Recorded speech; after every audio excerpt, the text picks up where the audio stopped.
Keith Rucker here at VintageMachinery.org.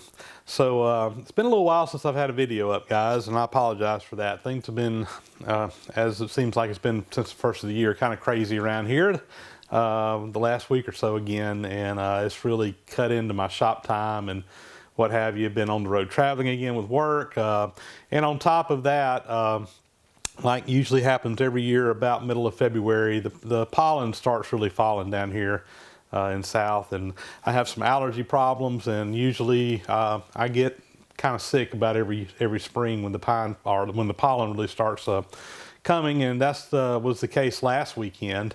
I actually was on the road most of the week traveling, got home, really felt like just really terrible, and spent pretty much the whole weekend, last weekend, just kind of laying around the house on the recliner, trying to get over a pretty bad head cold from allergies. And this past week again, I've been traveling some of the work, and when I have been home, it's just been crazy trying to catch up with things.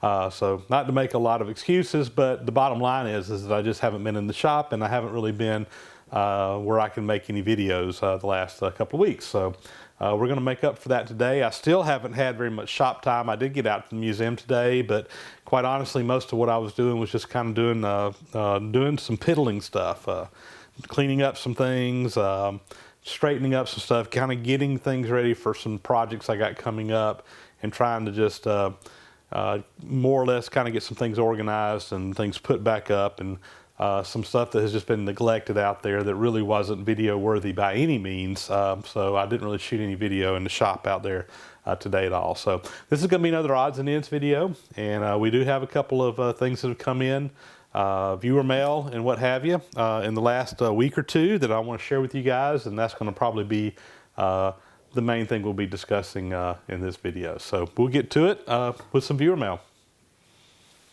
So I guess about a week and a half ago now, I got a box in the mail from Herb Blair, and Herb is a longtime viewer and subscriber to my channel. In fact, Herb, I think, actually was one of the very first subscribers that I had to the channel back many years ago, or not many years ago, but about a year and a half ago when I first started doing these. Herb wanted to send me a couple of items. He said he had some things that really wasn't machine shop, more wood shop oriented, but some stuff he wasn't using and wanted me to have. So we'll go through this box and kind of show you some things that he had. So first off, I'm sure many of you guys will recognize this. This is a saw set, a Stanley saw set, and it's used for setting the teeth on a saw blade. So I'll go ahead and grab this and kind of show you.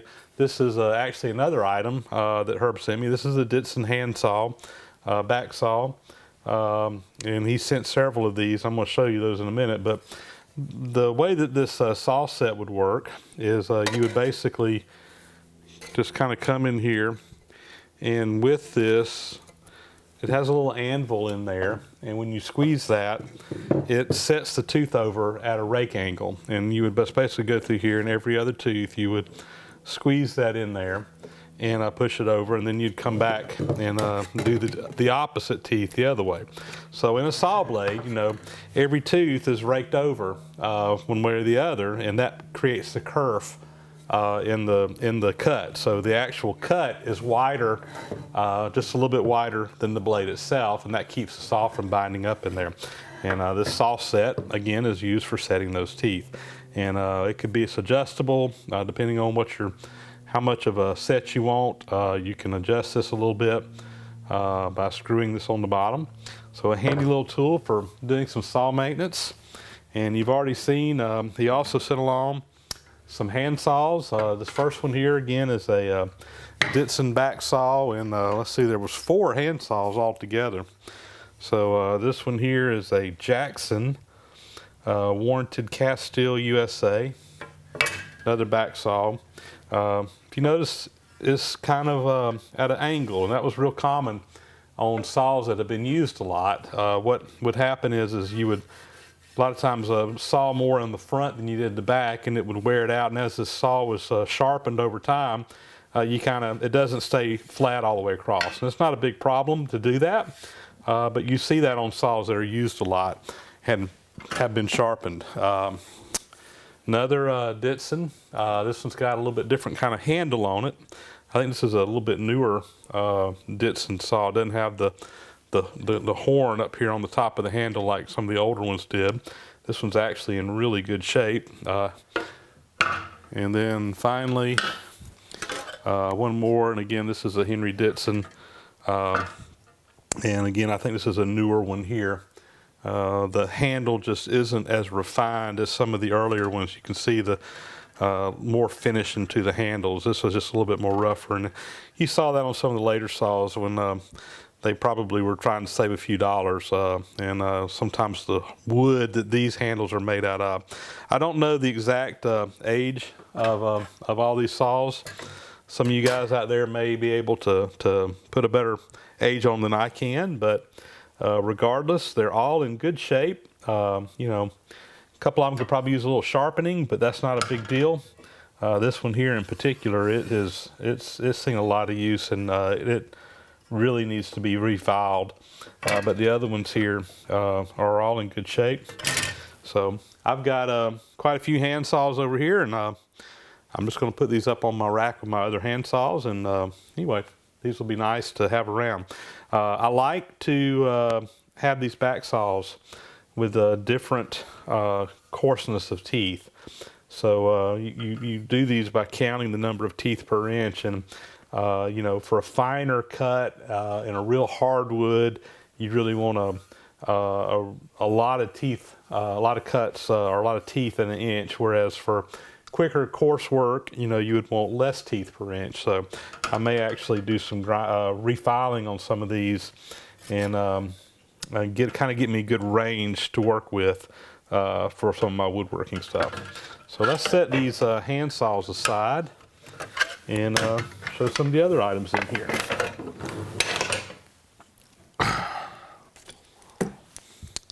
So this next item here is kind of an interesting little spiral thing. It's got a little chuck on here. It looks like you can put a little drill bit or something in there.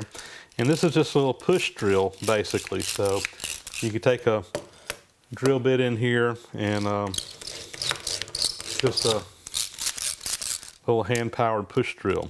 I don't see a maker's name on this anywhere, but appears to be nicely made. It's old.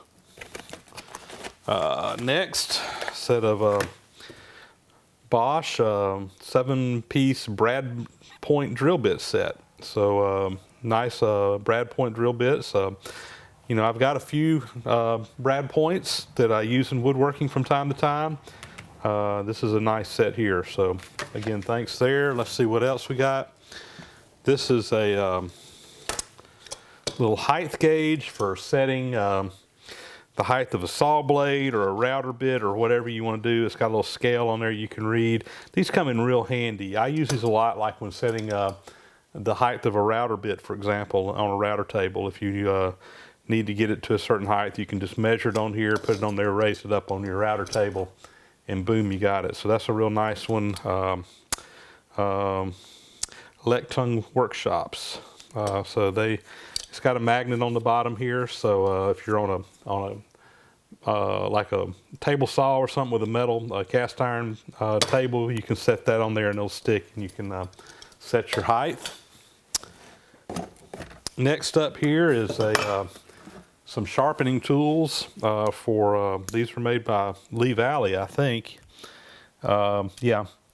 So anyway, what you would do is, like say you were, let me grab a chisel. Let's say we were wanting to sharpen a chisel, and you want this to a certain angle. So this right here has different angles on here, and it says you got 15, 20, 30, 35, and 25 degrees. So I'm not sure what angle, I can't remember what angle these are ground to. I can probably figure it out real quick here. Okay, so that looks like a 25 degree angle on this chisel.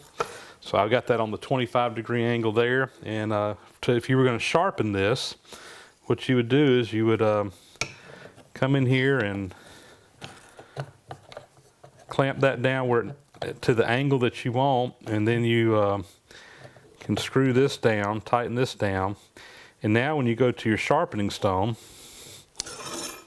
you can just roll this back and forth, and it will keep it at that exact angle for honing out an edge. You can use this like on chisels like I got here. It also works great on plane blades, anything where you want to keep a very specified angle on there. So this is a really nice set. And anyway, this right here will get used when sharpening up my tools for sure.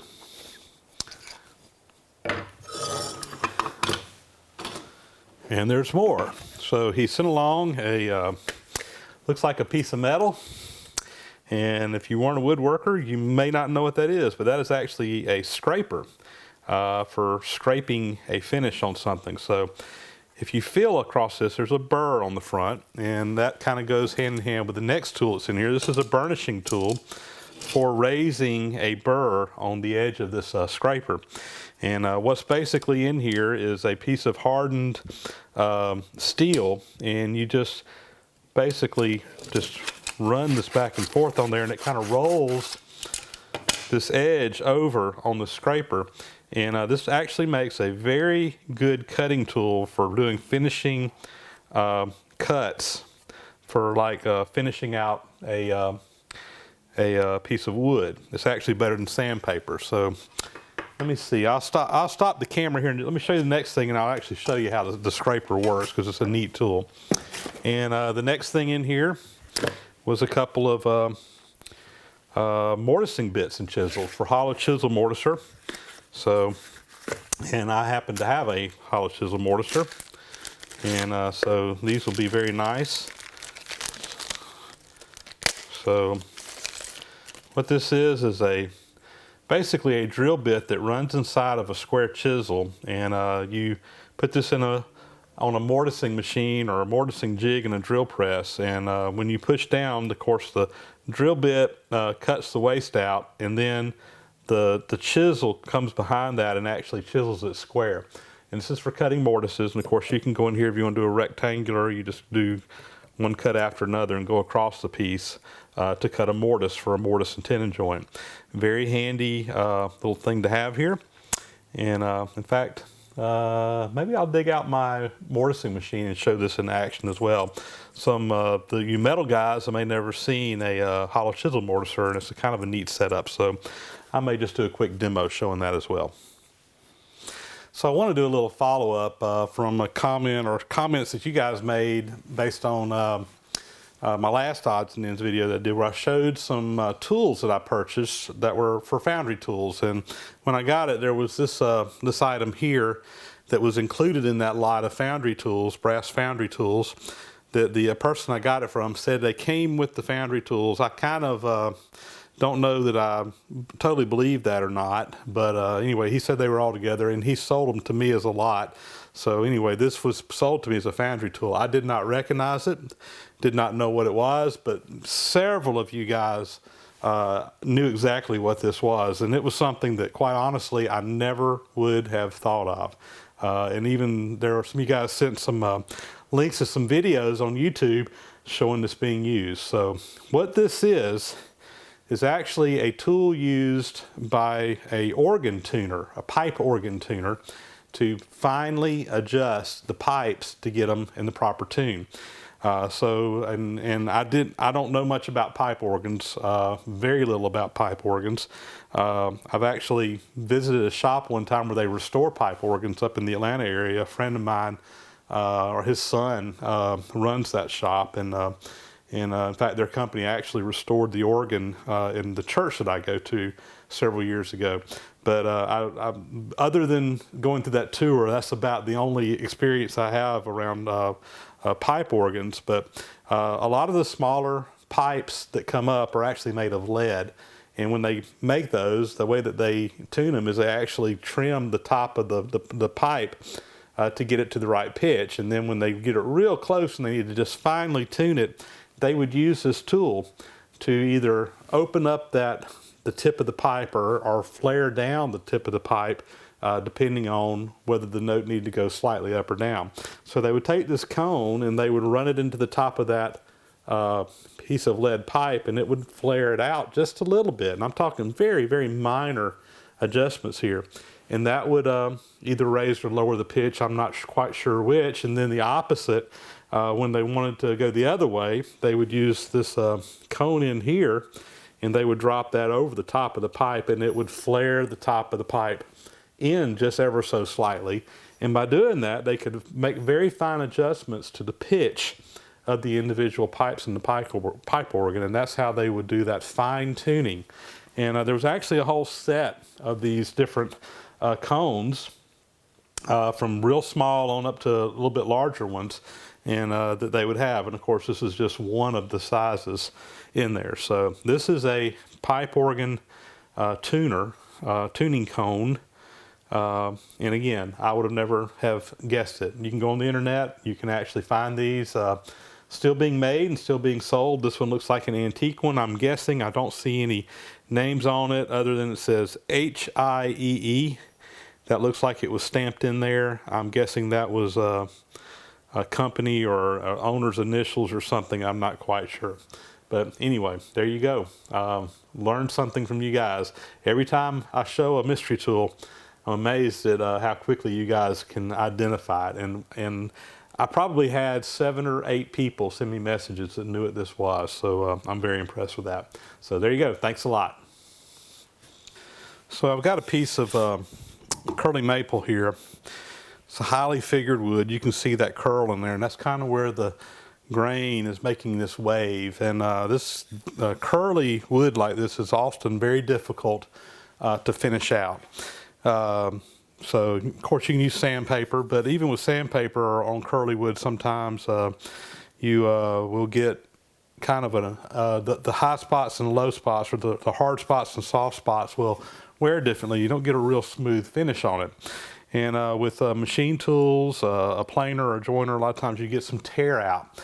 And this often proves to be very difficult to finish. And even with a hand plane, even doing it with a hand plane, you can get tear out because that grain is so wavy. So this is an ideal place where a scraper can be used to kind of help finish that out. So here's a scraper again, and it's just a piece of metal. It's a piece of steel.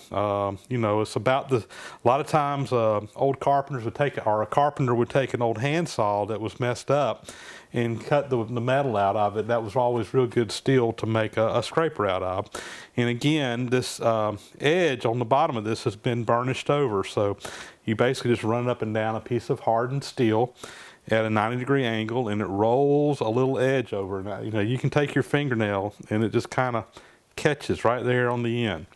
And if you have a good sharp scraper, and I took this right out of the box. I haven't done anything to it. So Herb, you know, I'm not sure what you may have, how well prepared this one is. We're about to find out. But basically what you do is you would just take it and you kind of put a little bend in it with your thumb, and you just push it across the board.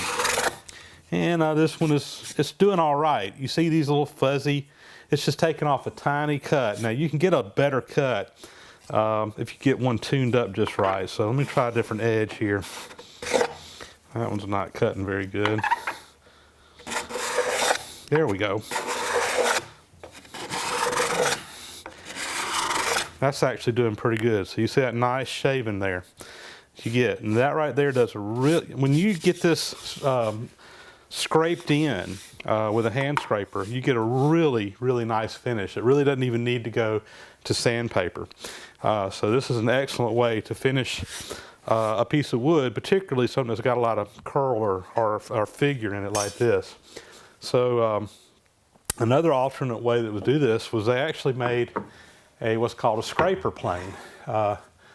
This is a Stanley number 112 scraper plane. And it basically works on the same principle. You've got a scraper in here that has that little edge burnished on the bottom. It goes in here at an angle. And you actually use this little screw on the front here to put that little bit of a bow in there, a little bit of angle in there where it kind of flexes it. And with this tool,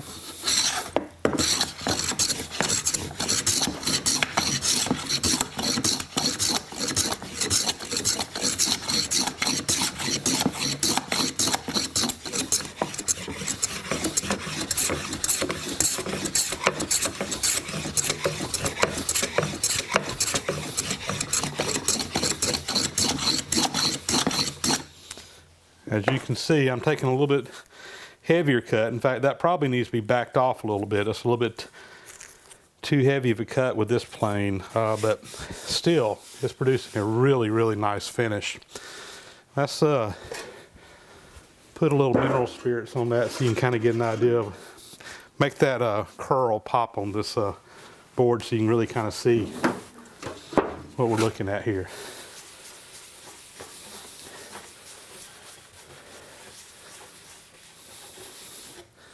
So hopefully you can see that curl in here. Makes a beautiful piece of wood when it's finished. You get a nice finish on this, build it up, and that curl will just pop out at you. Really makes for some nice stuff. So anyway, there you go. There's using a scraper for woodworking. So some more viewer mail that came in this week. This is from Steve Corsi up in Westford, Massachusetts. Steve sent me a little note. And he said he didn't have any machinist tools or woodworking tools or anything like that to send me. And guys, I'm not doing this to get tools out of you guys by any means, but I always appreciate these little things you send along. It really makes my day. But he did say that he works in the electronics field and he wanted to send along something he thought I could use with my video making. So he actually sent me 4 SD cards. So these are SDHC Class 4 memory cards, 8 gigabyte size. And anyway, we can use these with the digital camera that I use for some storage. So thanks a lot, Steve. I appreciate it. You know, we shoot a lot of video with my camera, also do a lot of photography with my camera. So my daughter is always borrowing my camera from me to take pictures with, so usually I'll stick an extra card or something like that in there so I don't get my stuff mixed up with hers. So anyway, these will definitely come in handy. They will get put to use either for video or photography, one or the other. But I appreciate you sending those along. Like I said, we'll put them to use. So next, we got a little envelope with the Ox Tools logo on the back, and Tom Lipton had sent me this. So Tom, number 1, sent me a little patch with my name on there, Keith. I think I've seen a couple of the other guys get one of these as well. And some nice little Ox Tools decals. And we'll find a good place to put these where everybody can see them. Very nice decals. I'll zoom you guys in here so you can see these up close. But thanks a lot, Tom. Also got an envelope this week from my good buddy Adam Booth over at Booth Machine Shop down in Pensacola. And Adam also sent along some decals. So these are vinyl decals. Also sent along me one of his new business cards there with his A-Bomb 79 logo on it. So anyway, as you know, or may or may not know, but I actually, along with Charles Marlin, we kind of surprised Adam with an item a while back with this logo, and since then he's kind of adopted it as his logo on his channel. So anyway, it's kind of fun to see that and have a little bit of, be able to contribute a little bit toward Adam. He contributes so much to the machinist community on YouTube. I always enjoy watching his channel, and if you don't, you may want to take a look at A-Bomb 79. As he has some great content on his site as well. So thanks a lot, Adam. Again, we'll find a place to put these. I got a white one and a black one, and we'll put them out where folks can see them. Thanks a lot. Next item here is eBay purchase. I did a video a while back where I showed some knurling, and I got, you know, last couple of times I've done any knurling, I've kind of got a little bit frustrated because the knurling tool that I have, let's just say, is anything but the best in the world. It works. It actually gives pretty good results, but I've never really been happy with it. It was this import. It's really not set up well for my lathe. My setup, the way I have to use it, is kind of clunky. I never have really liked it, and that's why I need to get me a good knurling tool. So I got on eBay, and it was kind of funny because when I actually did that last video, I came home and said, I got to find a knurling tool. And several of you guys said I needed to get one of these, and I already had it ordered, but actually before the video even posted. But this is an Armstrong knurling tool, and I really like this one because it actually has 3 different tools in there for different size knurls. and you see it rotates around. The other thing I like about this is because on the one that I have now, you have to get that thing perfectly centered on the piece of stock, up and down, for it to really do well with the crosshatch. Whereas this one, when you run it up against a piece of round stock, it kind of adjusts so that even if it's not exactly on center, it will kind of adjust automatically so that you're getting the same amount of pressure on both of the wheels. So it's a little bit easier to use. It's got good sharp knurling tools in there. It looks like I can see some brass down in here, so it looks like they must have been using this on brass, which brass being a soft material means they usually don't wear as bad. And actually these look really good. So anyway, this will go out to the shop, made by Armstrong, and this will get put to use on my next knurling job. And I'm almost looking forward to doing another knurling job to give this thing a try.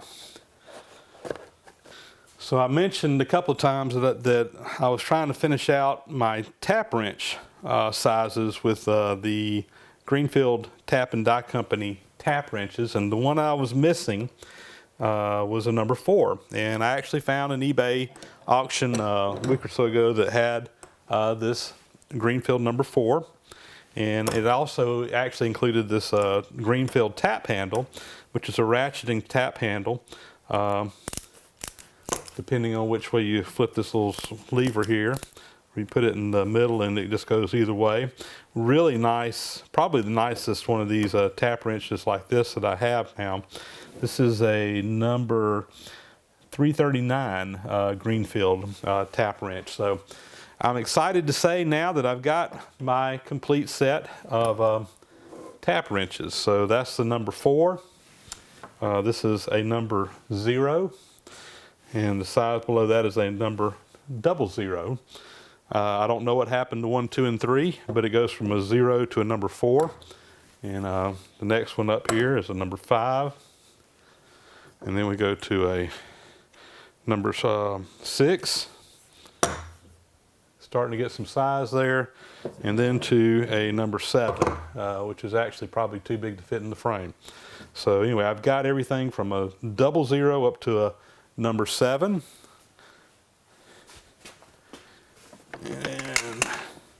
and if you want to get technical about it, I also have at least the die stock for a number 8, this big puppy, the Greenfield. I still need to make the handles for this. This one was a gift a while back, came without the handles. They made a number 7.5, which was kind of in between these two sizes. I don't have one of those, and I guess I probably need to start looking for one of those now, just so I can say I got everything up to a number 8. So anyway, bragging rights, I guess, more than anything else. But anyway, real nice set of Greenfield tap and die, tap handles, tap wrenches, whatever you want to call them. I'm excited to have the whole set. So I said I'd show you guys hollow chisel mortising, and I'll introduce you to a machine some of you woodworkers may be familiar with, but probably metalworking, you may not have ever seen a hollow chisel mortiser. And this is a nice big heavy duty hollow chisel mortiser that I own and I restored quite some time back, made by the Crescent Machine Company. This machine was made in the probably mid to late 1940s, post World War II, pre 1950, somewhere in that ballpark, probably around 46, 47, 48. I'd have to go back and look at my records on it. But as you see, it's got a motor up here that basically is powering the drill bit. That hollow chisel mortising set fits up. There's a bushing that this fits up into, and then there's a drill chuck in here that the drill bit actually tightens down on. And it basically works by just plunging the whole head, the chisel, the drill bit, everything down into the wood. Now this one that I have is set up. It has a rack and pinion table. You can adjust your in and out as far as how we're lining it up to where you want to go. You can adjust the height of the table. Typically what you'll do is you'll do a full stroke and set the depth of your cut by raising and lowering the table here, depending on how deep you want your final mortise to be. And this is mostly used for blind mortises, although you can do through mortises if you want to go all the way through a piece as well. So we'll zoom you in here and basically show you how a hollow chisel mortiser works. All right, so we'll turn the machine on. Normally you would have some lines scribed in here to do this with, but for what I'm going to do, we're just going to come in here. That's blowing air on the tool to kind of clear the chips, and we'll come down.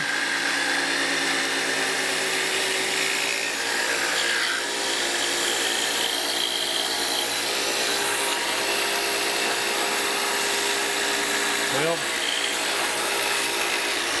there we go. So now we got a square hole. We basically just move it over a little bit, come back in.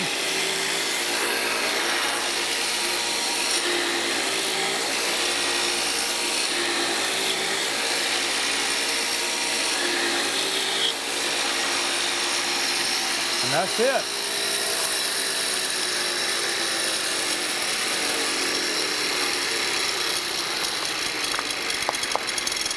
So what you end up with is a nice mortise pocket, or that you would then take a tenon that would fit down in here. And of course you can take a chisel and clean up the bottom of this, get that, smooth that a little bit, but very effective tool for cutting the mortise in the mortise and tenon joint.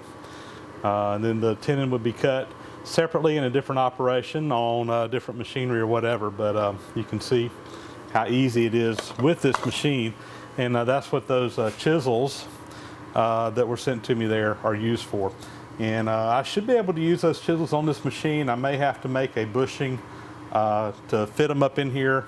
Those chisels are really made for a smaller machine than this, but this one will definitely do the job.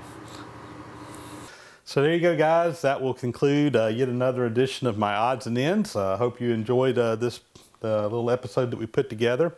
As far as videos coming up, gonna be pretty busy again this week with work. I'm not actually going out of town, but I've got a really busy week, and this coming weekend I've got some other commitments going on that's quite honestly going to keep me out of the shop again. So I don't know when I'll have something else to post up for you guys. I apologize for that. This is just a very busy time of year for me, and obviously I do these videos when I have time to put something together for you guys, and right now it's just really difficult. So we hope to have something up for you guys just as soon as possible. I appreciate all you many subscribers out there, all the people who watch, all the people who comment, and thank you so much for all you dedicated people who are always asking me when I'm going to have more stuff up for you guys. I'm going to get it to you as quick as I can. Thanks a lot.